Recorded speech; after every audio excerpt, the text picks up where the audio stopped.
A few birds sang in the trees. The new roommate.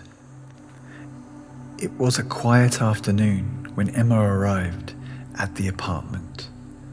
The sun was low in the sky and everything felt calm. She had 2 bags in her hands and hope in her heart. It was her first day living away from home. The apartment was small, but it had everything she needed: a kitchen, a bathroom, and 2 bedrooms. She walked through the door, took off her shoes, and looked around. Her new roommate, Sarah, hadn't arrived yet. Emma placed her bags in the corner of the room. She opened a window to let in the fresh air.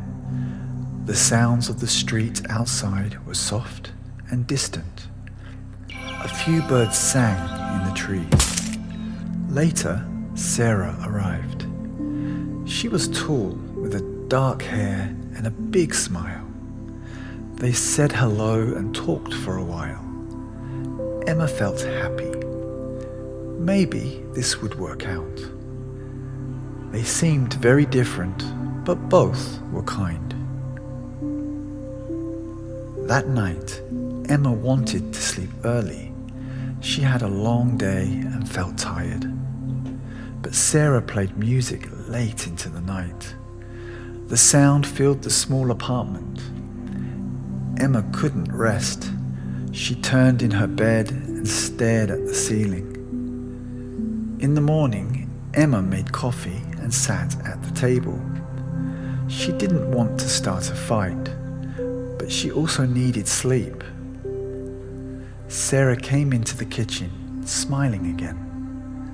"Good morning," she said, pouring herself a cup. Emma smiled back, but said nothing.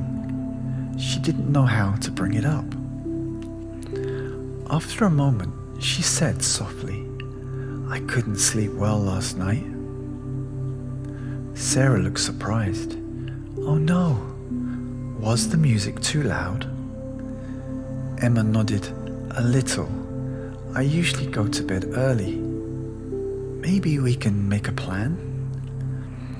Sarah nodded. "Yes, of course. I'm sorry. I didn't realize. We can take turns choosing quiet times." Emma felt relieved. She didn't want a big problem on the first day. Sarah seemed understanding.